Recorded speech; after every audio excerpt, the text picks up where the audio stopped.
Alors les psychologues ici, eh bien, comme vous l'avez montré ici, de faire preuve de positivité, mais comment parvenir à notre but? C'est ce que nous allons essayer de le faire dans un premier entretien maintenant. Alors, nous avons entendu de vous trois qu'il ne faut pas juste trop coller aux détails.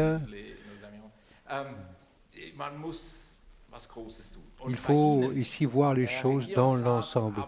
Monsieur le conseiller d'État, moi j'ai entendu une thèse, ce qu'il faudrait changer au système. Les médecins de premier recours devraient être au cœur de l'attention et les spécialistes devraient être rétrogradés.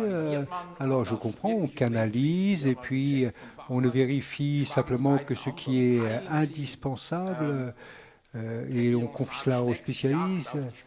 Est-ce que vous partagez l'avis du conseiller d'État, la chasse contre les spécialistes? Le conseiller fédéral, dans ses interventions concernant TARMED, l'a déjà prévu, à savoir que les médecins de premier recours soient renforcés.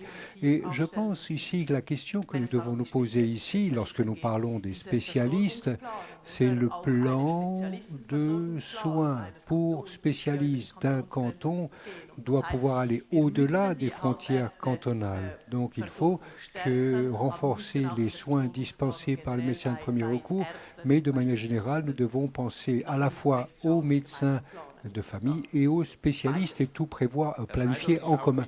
Monsieur Schneider, vous regardez comme Charles Bronson, là, ici. Non, non, il faut que j'intervienne.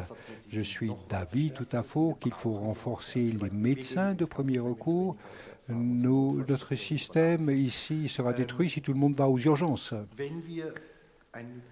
Mais si nous voulons une bonne médecine de premier recours, il ne faut pas ici piloter les spécialistes, car ils ne permettront que ce que la population suisse, ce dont la population a besoin.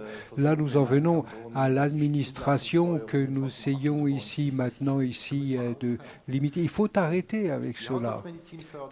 Encourager la médecine de premier recours.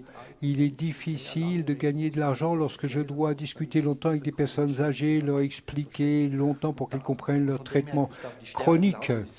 Donc, les renforcer, c'est bien, mais le reste, vous pouvez le laisser tomber.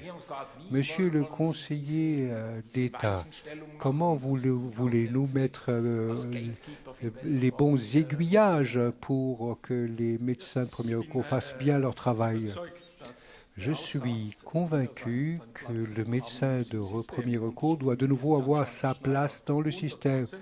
Et je suis tout à fait d'accord avec Christian Schneider.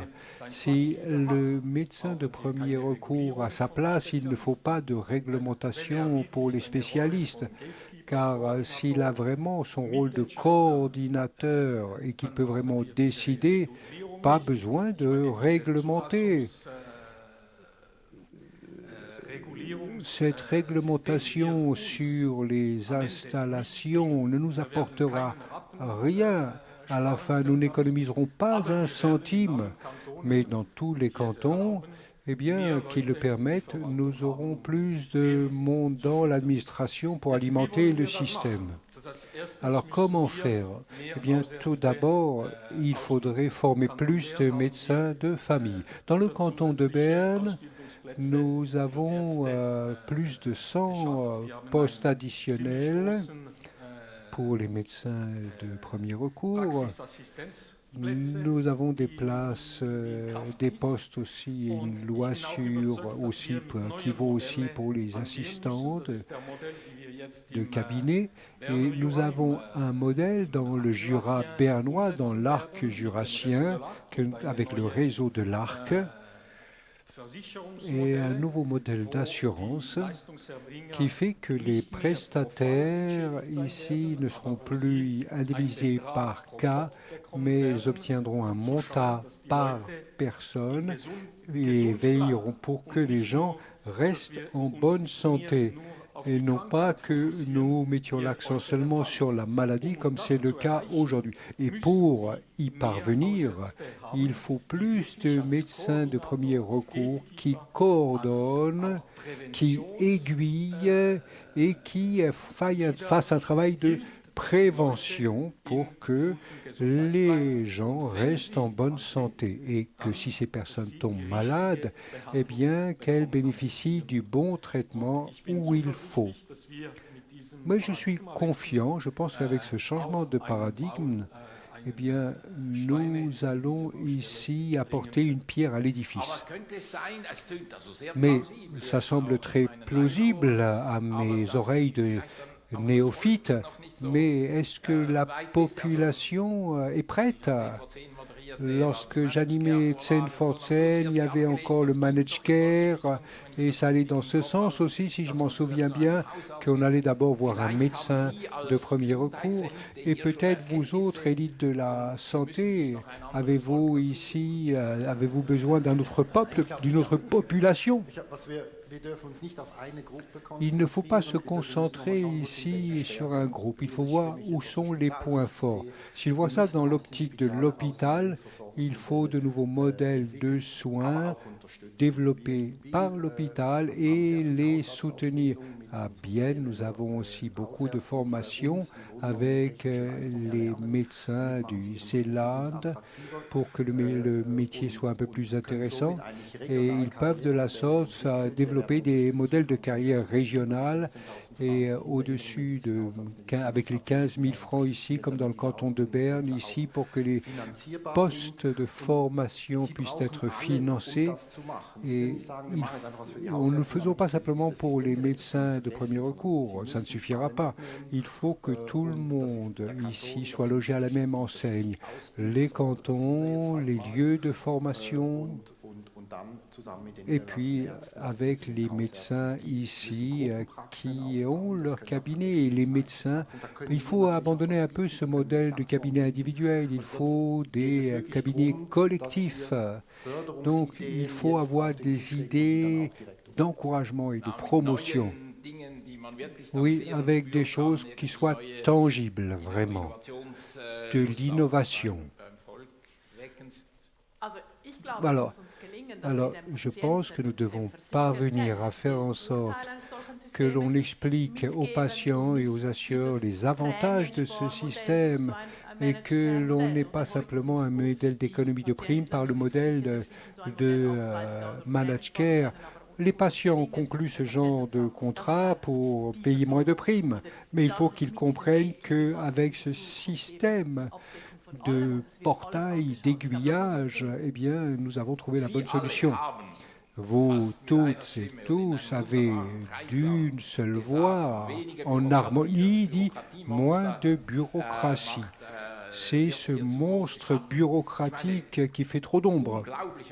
C'est le pays où il y a un conseiller d'État où il dit trop d'État, trop de bureaucratie. Un politicien ici anglais dirait tomberait ici aurait une syncope.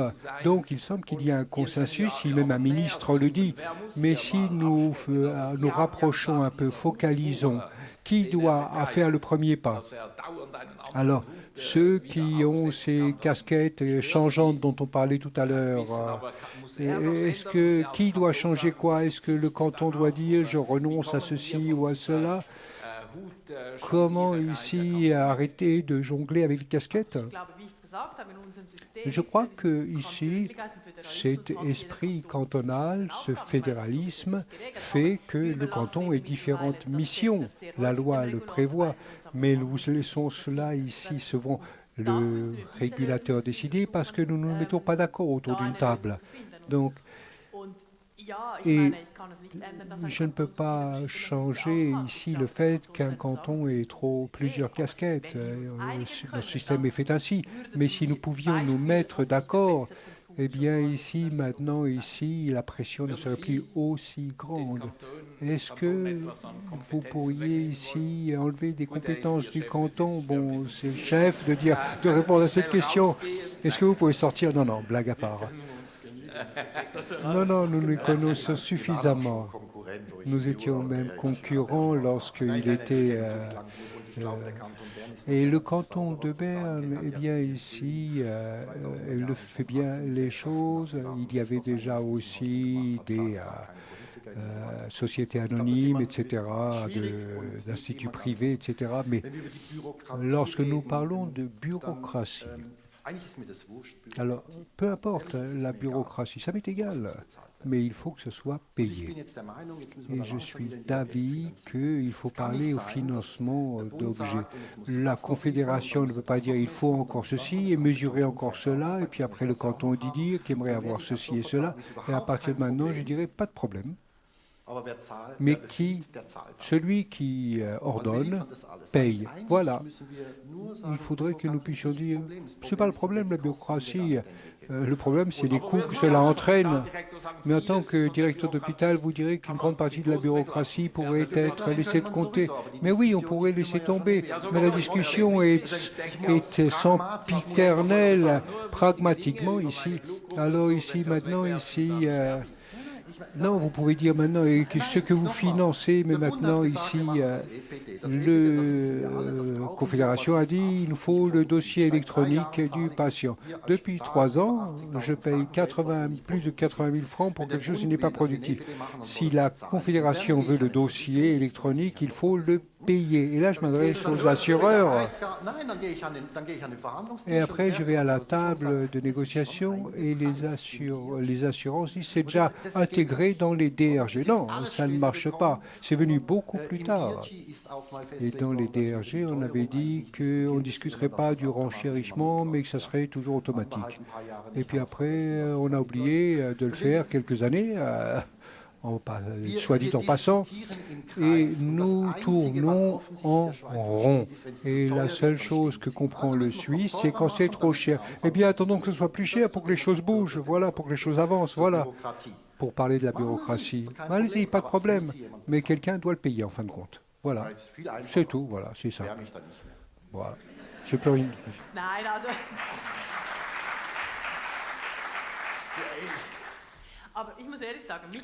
Sincèrement, moi, ça me dérange parce que combien d'heures avons-nous rédigé je ne sais quel document, prise de position, et à la fin, cela n'a rien donné. Et on ne nous répond même pas. Et je dois dire, franchement, parfois, on a l'impression que l'on crée des emplois à Berne. Et je ne sais pas ce qui sort de ce travail.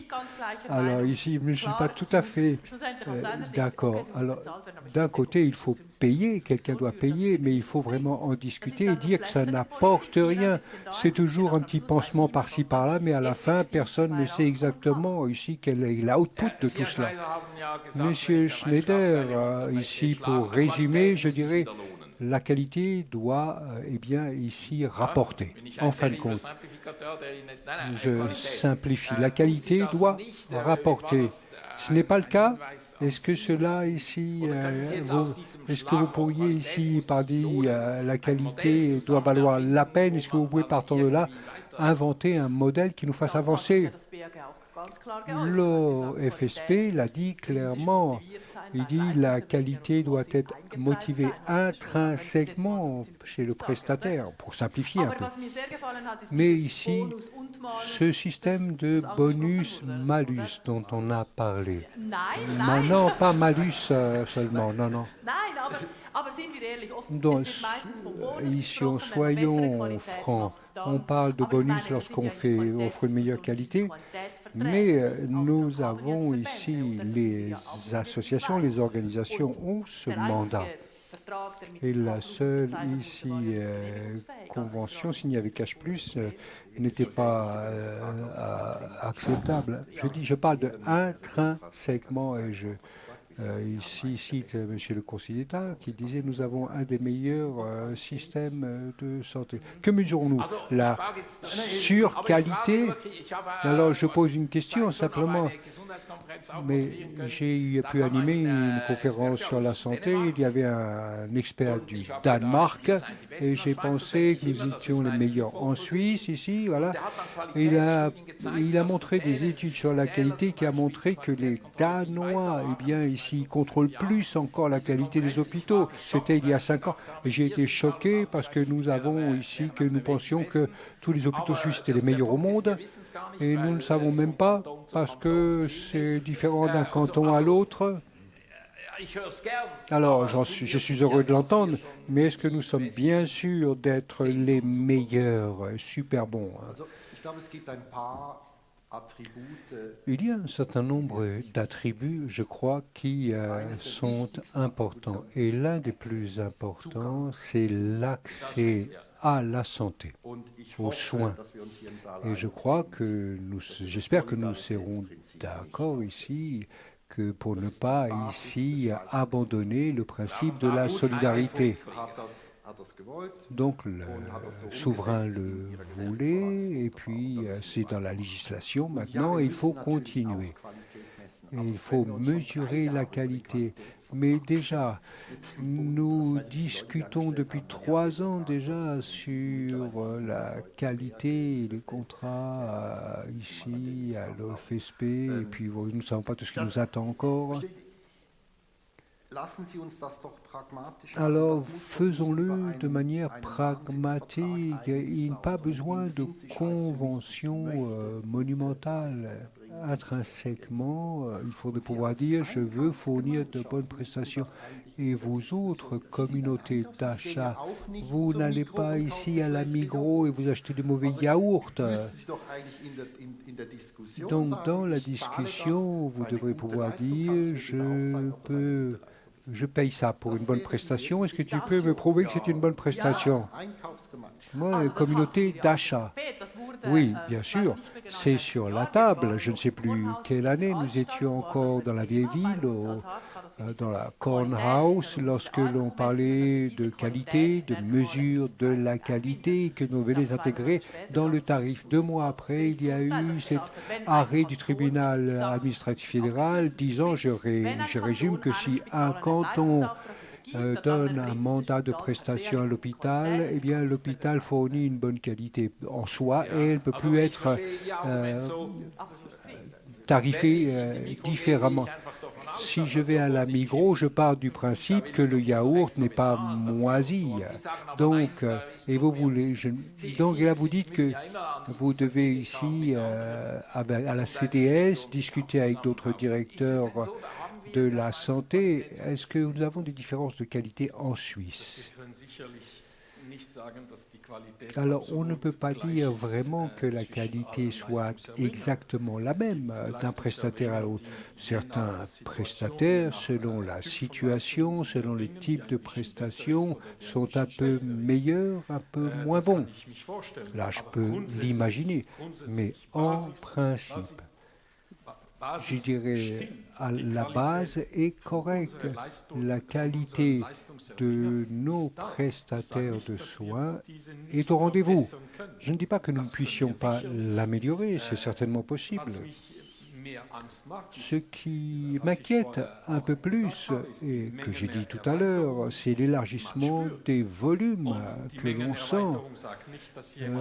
Et cela ne veut pas dire que quelqu'un est mal opéré, mais qu'il ne faudrait pas forcément l'opérer, cette personne. Et comment mesurer cela? Pour changer les choses, il faut d'autres incitations que les incitations actuelles du système.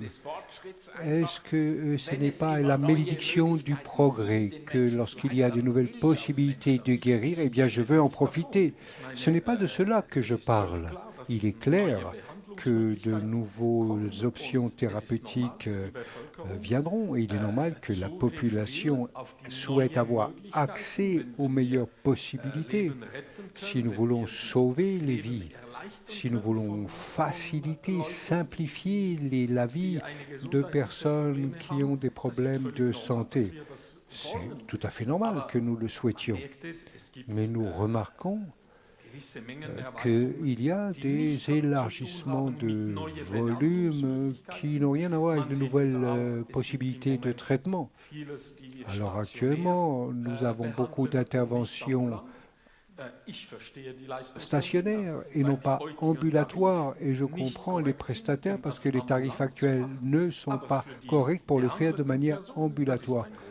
Mais pour la personne à traiter, c'est un inconvénient. Il serait bien mieux d'être traité de manière ambulatoire. Mais tant qu'il n'y a pas de rémunération équitable pour le prestataire, je ne parle pas simplement de l'hôpital ici, mais d'autres domaines, eh bien, il est difficile d'avoir ce transfert. Et c'est lié à la qualité.